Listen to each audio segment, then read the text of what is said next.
Hey folks, you are most welcome on the show. And once again, we have amazing business coach and global entrepreneur who is sharing with us a ton of value over here. And let me share with you what are the topics that we are covering over here. How to find your ideal customer, how to sell the high tickets, how to scale and double your sales, how to hire a team member, how would you do, like how would she would do if she started as a 20-year-old, and how she built her networks globally, right? So, dear guest, you are most welcome on the show. Yes, thank you. Super excited to be here. I love all these topics that we are going to be discussing, and everybody needs to know, like, put down any distractions that you have and be super present with us. If you do, you will learn something so profound that absolutely has the possibility of transforming your life. Awesome. That's what I strongly believe, because you are learning from a mentor who has been guiding the CEOs and founders of the global businesses, right? So, Kathy, the audience is super excited to know a little intro of yours, your little backstory. Yeah. My backstory is I got a university degree in product design. I knew nothing about business, didn't have any interest in business. I just really liked solving problems. And I was doing it through products that I was designing. I was designing for Nike, Herman Miller, Steve Madden, doing really cool, fun, exciting projects for other companies, right? And as I started having kids, I was realizing I had a problem of my own, which I couldn't bathe my babies in a very simple, easy way. It was just super complicated. The hard plastic bathtubs didn't cradle the baby, didn't store well. And I came up with a solution. And long story short, I took this solution to a trade show in New York. I talked to big buyers like Target, Costco, Nordstrom. They were all interested, but at the end of the day, they placed 0 orders. And it was devastating. I had invested in this. I'd put time, energy, and money into it. And I was believing that this was the moment that was going to change my life. And I walked away feeling like a complete and total failure. And when I got home, I was really embarrassed to tell my husband that I had failed. And he was like, Katie, you didn't fail. In fact, they asked you all these questions that we just didn't have the answers to. And we just have to answer those questions and they will all buy. Answer those questions and we'll be shipping this product all around the world.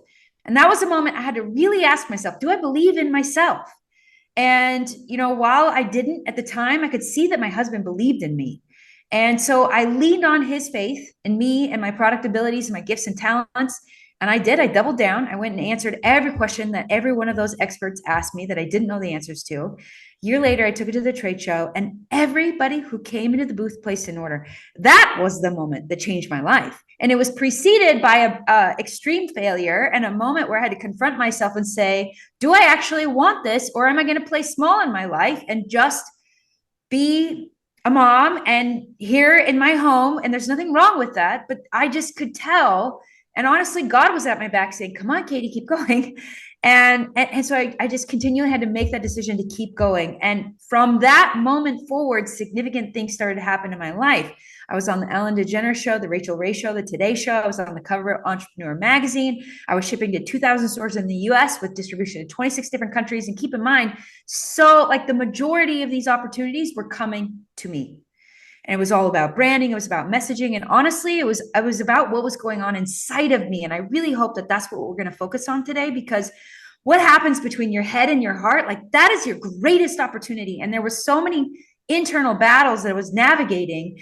And it was this process of understanding the conversation that was going on in my head, understanding the desires that were going on in my heart, and understanding how to align these two things so they weren't in a fight every day, that allowed me to make decisions in my business that ultimately led to such significant success.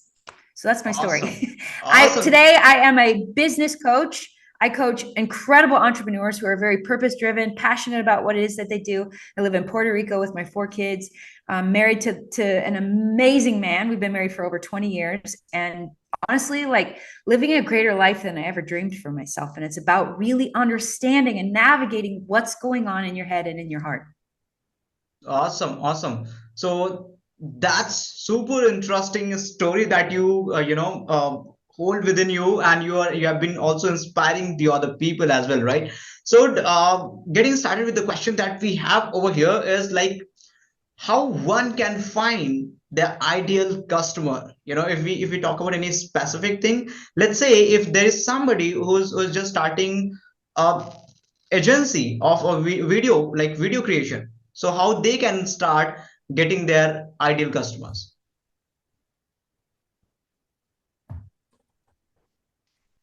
Okay, I'm writing that down.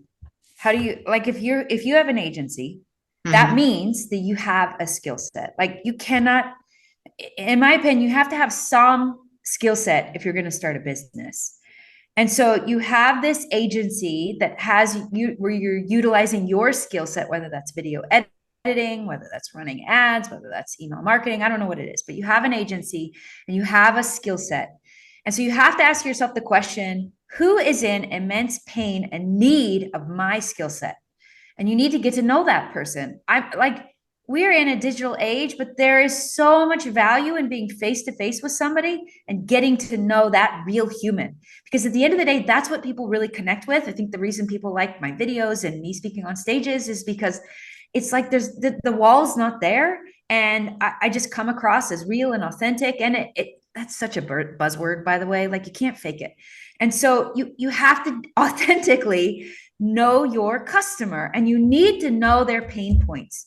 There is a conversation going on in their head right now that keeps them up at night, that is riddled with tremendous friction and frustration. And you need to know that conversation going on in their head. So go get to know those people, go add value in their life. And I'm saying, like, go meet them in person, or ask them for an opportunity to get on the phone with them. And you have 5 questions that you ask them. And in the end, you're going to give value. Maybe it's you're going to edit a video for them for free in exchange for this conversation. But you need to know this individual. You need to know the pain points that they're experiencing. You also need to know their dream. What is it? Like, if we could remove the pain and they could have the dream outcome that they want, what specifically is that? And we want to find the words and phrases that they're currently using. Okay. So if somebody is needing help with video, then they're saying things like, we can't edit videos fast enough, or I don't have anybody who's a good storyteller, or I don't know what it is. We don't have a good workflow. Hold on a second. I've like got to take a drink for a second. Not an issue. And so you need to find the specific words and phrases that they are using to describe their pain. I want you to imagine that I'm rolling out a map of the world, and your client is here, and that's Siberia, and it's freezing and it's cold and it is harsh, and it is not their dream. They want to be over here in Puerto Rico with me. That's where they want to be. They want to be over here in Puerto Rico, where they get all these kind of tax benefits, where they live on the beach and the sun is shining and their kids have freedom. They don't want to be in Siberia. They want to be here. So you need to know their pain and what it looks like and what it feels like to be in that place of pain. You also need to know their dream and what it's like to be there, and what it will be like for them once they are there, what that will mean for their business, what that will mean for how they're leading their team, what that will mean for their relationship with their spouse, what that will mean for their ability to provide for their kids, and help them feel and experience that. Can I just say, like, this is the key to marketing. Feeling. I didn't have a marketing degree, still don't, but gosh, I'm good at it. And luckily in the beginning, I knew people, and I know that humans feel things. And so I could resonate with their pain. I could resonate with their frustration. And I also knew what it was like to dream about a better life and a better outcome. And if you can make them feel those things, like, that is the key right there. You can make them feel that you understand their pain, and you can make them feel that you understand that they have a dream and that their current reality doesn't reflect that dream, but that doesn't mean that dream is not possible for them. And then you have to show them how you have a unique path for getting them to that dream location in a faster, more efficient way than anybody else. That's it. Pain, Awesome. Dream, path. Awesome. That's something, I mean, one has to do, right? That's interesting. So moving on to the next question over here is like, how they can sell the high tickets? There's a lot that goes into being able to sell high ticket. It starts here. If you don't believe in yourself, if you don't believe in your skills and your abilities, and you're just blowing smoke, you won't be able to sell it. And honestly, you shouldn't be able to sell high ticket services. If you genuinely have a skill set and you can solve people's problem that it is a high value problem to solve, then I can show you how to sell high ticket. It's not complicated. And it's very similar to what I just shared with you. It's about really clearly defining and identifying what's their pain and the obstacles that they're experiencing, what is the dream outcome that they want, and then showing them the path. But if I were to get a little bit more specific and tangible, I mean, I have a whole program on this, and we don't have time, we don't have time to talk about the whole program. But okay, here's the one thing that I think people really, really miss. If you want to sell high ticket, you need to shut your mouth and you need to be a better listener. People who are searching for solutions to their very big, painful problems, they start to talk, and the quote expert or guru, whoever they are,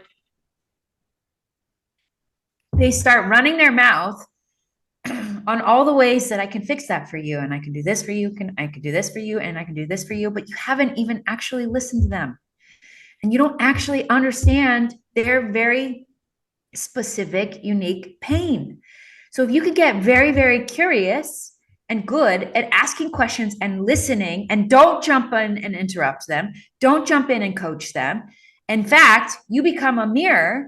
And as you're asking them questions and they are giving you answers, you take your pencil and your notebook and you write it all down. Yeah. Can you tell? I do a lot of trainings. That says curious, by the way. Yeah. And you're genuinely bringing curiosity. You're not asking leading questions. Get out of the leading questions. Ask curiosity-based questions like a 5-year-old would. Hey, mommy, why do you do it that way? Daddy, how come it's like this? How come that man does this thing, right?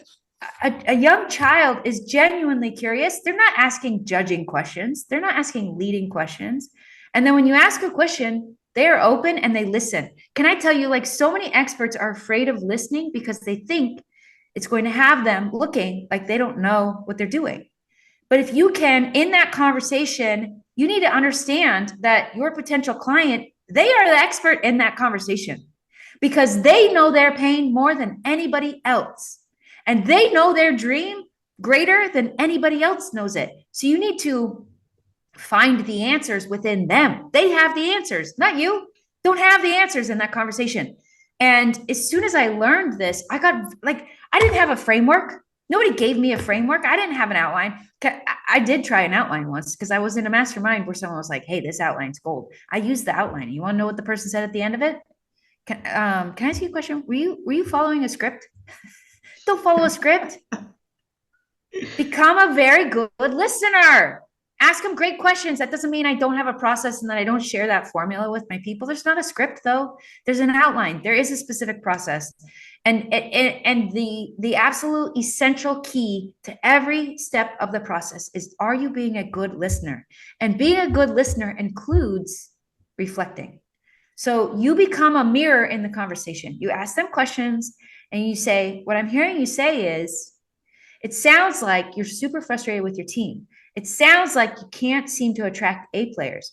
It sounds like your spouse is upset because you're not being present with the family at dinner time.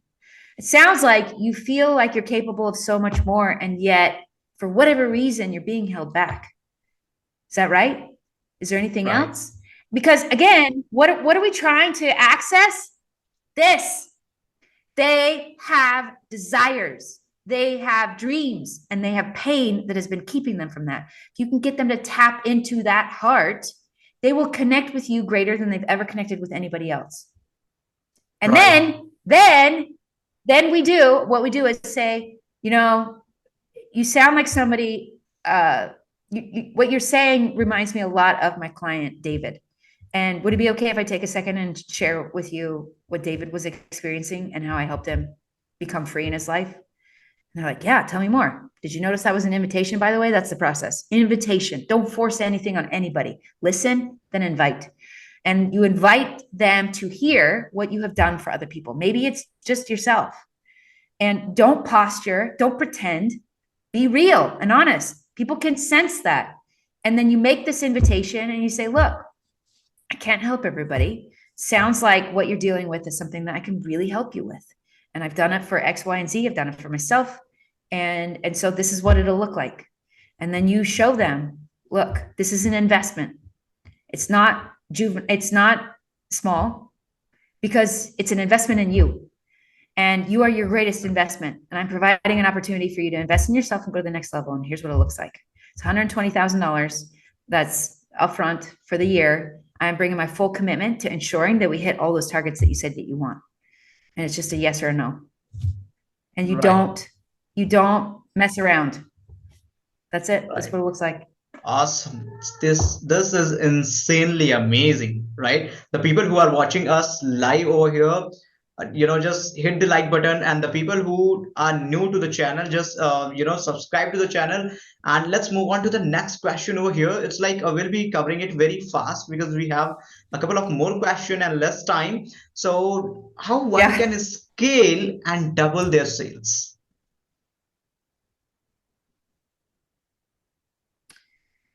Scaling and doubling your sales.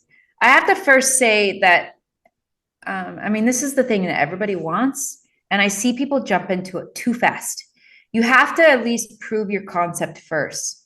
And that means that the way that you're doing it in the beginning won't be scalable. And that's okay. It's going to be very organic. It's going to be laborious, and it's going to be super custom. And that's okay. Do it that way first. Get people the results that you said you would get them, that you committed to getting them. And once you start to do that, it becomes a lot easier. When it comes to scaling, you have to pull apart your day and where you're spending your time. And you have to start identifying the least valuable tasks that you're doing. And it might be your laundry, your grocery shopping. Honestly, like Instacart should become your first client. I don't know. You're in India. I'm in Puerto Rico. I actually don't even have Instacart in Puerto Rico. But when I was on the mainland, Instacart was an employee, and I had a nanny for my kids, and I had a house cleaner, and I hired local high school kids to run errands for me, and I paid my kids to do the yard work. So that's like the first thing, is what are the things that you're doing in your day, whether or not they're in your business, but are occupying your time, your energy, or your headspace.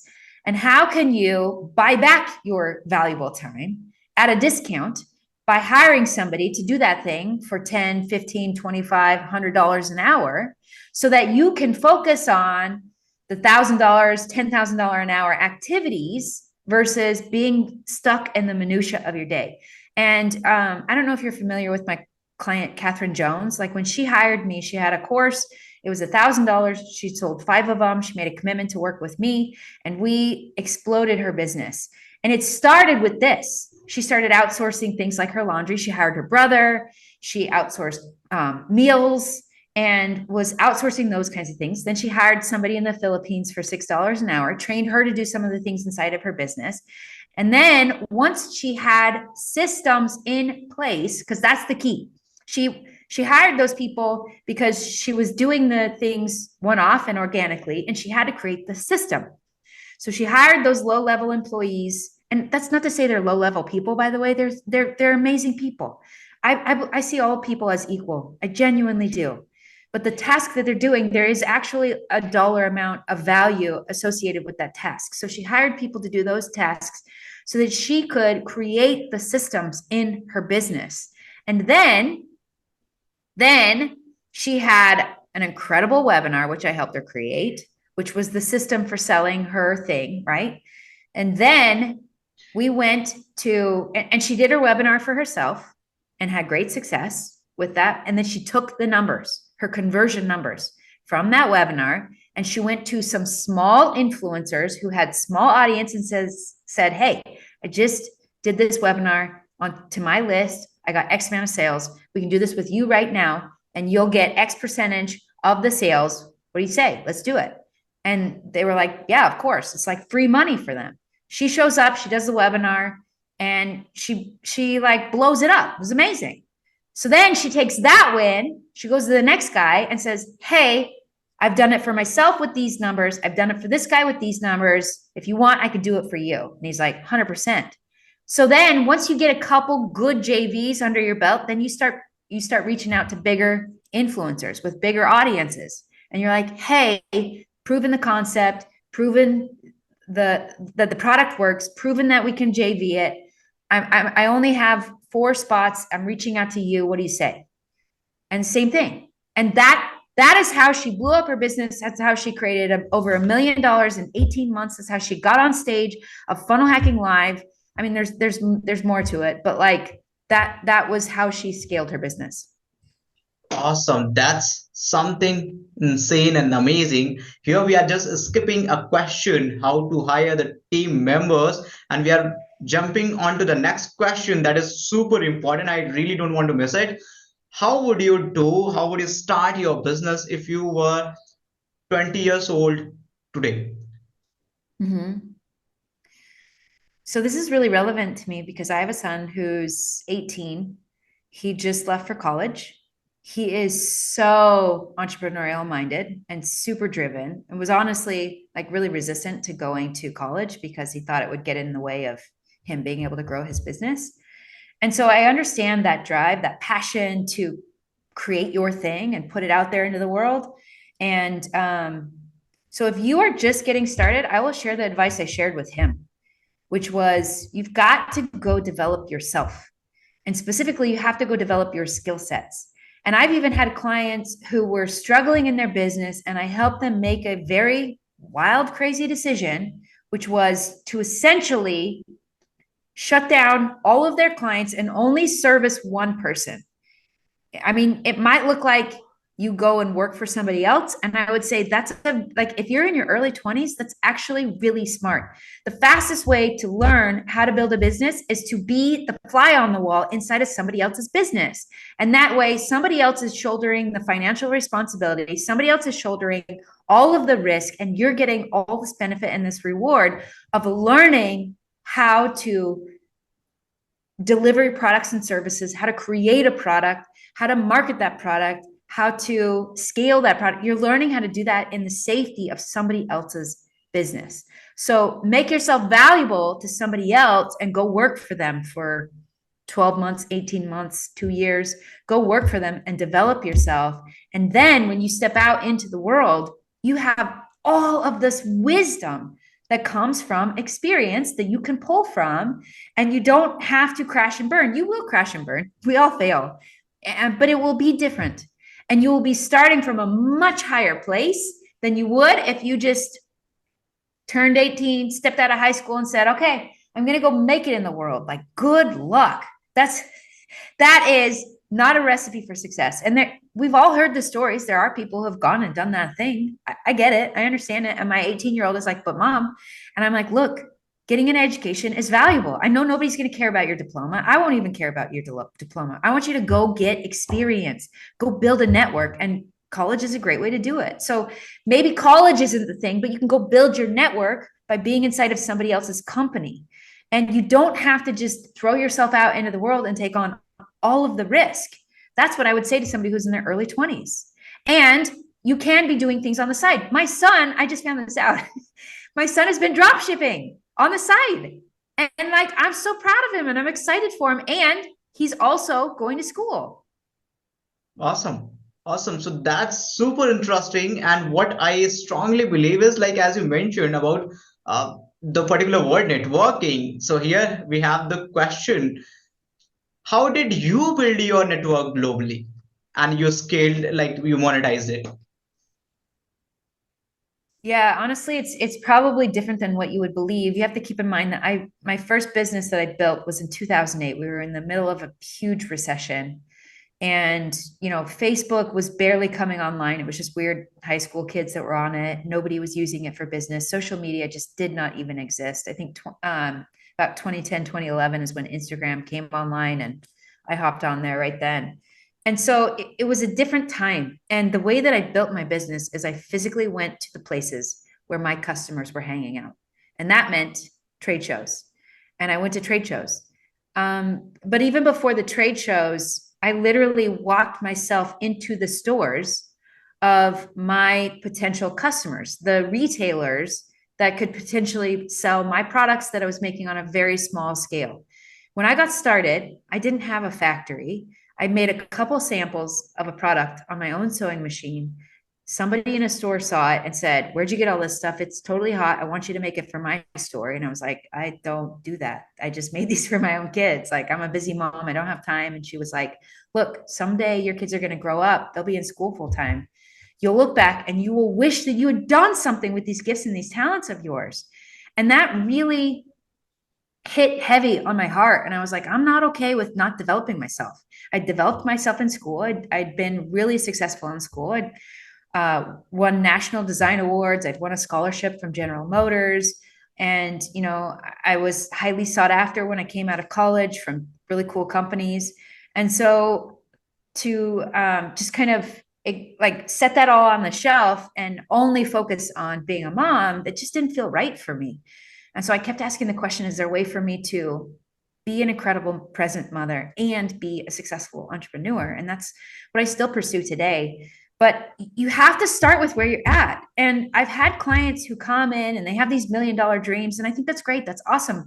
But you have to be willing to get your hands dirty and do the not glamorous, not exciting, not fun stuff in the beginning. And that meant I had to get on a plane with my 18-month-old and go walk into a store that wasn't expecting me. I didn't have an appointment with them. Walk into their store, try to get to know who the store owner was or who the buyer was for the store, and engage with them in conversation and hopefully make a sale. And can I tell you, like 9 times out of 10, I would close them. I knew nothing about sales, but I knew humans. And I knew about really listening to people and identifying their problems. And that is how I got started. So it first started with walking into stores and talking to people and then making an invitation to buy my products. Then I started to scale that by going to trade shows. And then I had to make sure that my back end could support that. So then I went internationally to Asia and I outsourced my manufacturing so I could scale up. And then that meant I could play a much bigger game, and I got distribution in Target, Nordstrom, Costco. So like, that's how I scaled up. And it's about asking better questions. Like, ultimately, that's what it is. It's asking better questions. And it's about knowing how to connect with people in a way that it helps them solve problems. And I think that is what has really had me stand out, is my intention has always been about the customer. It really has. And it still is today. Like, I actually just opened 2 spots for my VIP coaching. And it's not because I need the money. It's not because I want to work more. It's because I know there are people out there with tremendous potential who are frustrated, who are constrained, and who are just not reaching that potential. And that's not okay. And I know that I have a unique set of gifts and talents and abilities to help that person. And so I'm making this invitation to people right now to come be a VIP client with me because I want to serve them. Right. That's insanely amazing. And as you mentioned about the program, it just reminded me of your coaching program. So the people who are listening to us, watching us over here, I'll drop the link to her coaching program or to her website as well, so that you get connected with her and make the most amazing things out of the coaching programs, right? That she has. So thank you so much. Thank you so much. Is there the last question I really would like to take, if you have the time to answer that?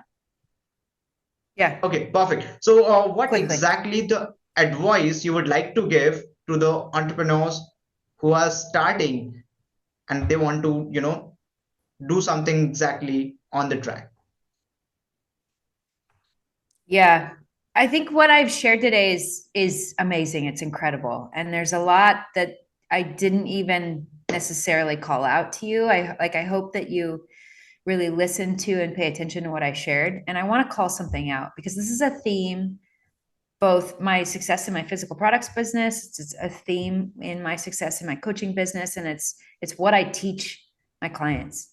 And it's that what you're doing, tactics, strategies, and actions, that is not enough to get you to that level of success that you want, where it has you rising to the top and you separate yourself from the crowd and you become the greatest number one in your industry. And I have this track record of doing it for myself and doing it for my clients.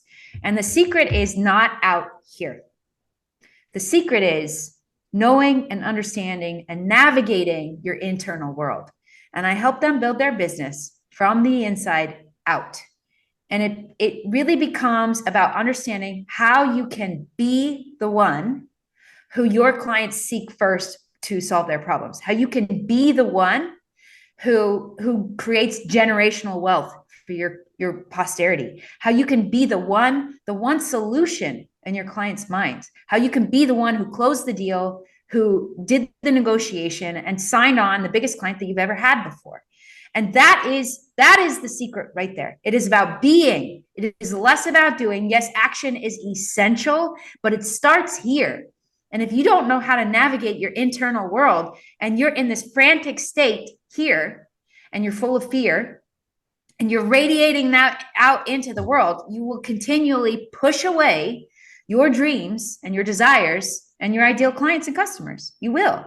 But if you know how to create this alignment and how to build your business from the inside out, and you become that individual, and you look at that big business that you want, and then you need to ask this question: who must I be in order to create that business? And if you go to work being that man, that woman, and taking new action as that individual in your life, if you do this, you will begin to collapse time. This is what I've done with Josh Forty. Like, he had been chasing after his dreams for years, super smart, super driven, super ambitious, but he was so frustrated because his business kept doing this. And unless he was hustling 120 hours a week, it would just go like this. And he was like, this is not sustainable. I'm going to give myself a heart attack. I'm going to die in my apartment. And he wasn't getting the attention of big players that he wanted. He wasn't getting on stages like he wanted. He was playing much smaller, and it was extremely frustrating. He came into my world. I asked him, what do you want? He was like, Katie, what do I want? What do you mean? I'm like, yeah, what do you actually want? And we had to really define it. And then I said, okay, who are you? Tell me about yourself. Who are you? And he was like, I'm a Patriots fan. I'm a funnel hacker. I'm like, no, not that. Who are you? Who is Josh Forty? Tell me about him. Who do you want to be in this world? He was like, I don't know. I've never really thought about that before. I mean, can you help me? And I was like, yeah, I can help you. And we began to define who he had to be to get that thing that he said he wanted. And listen, it was not easy work. It's not easy work. You have to confront yourself, and it's extremely embarrassing. There's probably a lot of guilt and shame in there, and you have to face it. And we faced it over and over again. And can I tell you, in 6 months, he had defined a dream. He was like, this is like my wildest dreams come true, Katie. If we could do that in like the next 18 months, that would be amazing. 6 months in, and he was there. He was like, my head is spinning. I feel like I have whiplash. Holy cow, we're here. I can't even believe this. And it's because we built the business from the inside out. And that is your opportunity. Be the one who goes and creates your dreams. Awesome. Insane value that you gave. Know yourself, who you are, right? Just last 10-second question that I really would like to ask. How was your experience on this show, Rising Beams?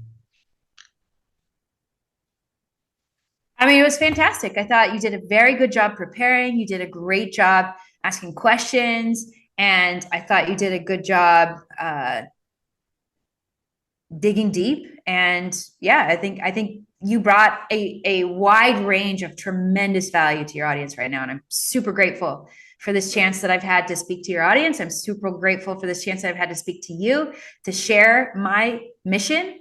I really feel called to create a league of powerful leaders in this world. And business is an incredible vehicle to do that. And so I get fired up every day to be able to show people how to lead powerfully, how to build their dreams, and how to create that vision that they have and pull it into reality. It's a really exciting process, and I'm clearly very passionate about it. So thank you for sharing me with your audience. Right. Thank you so much, Katie, for being on the show. And thank you so much to the people who are watching us live over here. And I really appreciate you all coming over here, watching the valuable sessions over and over again. Thank you so much, dear guests, once again.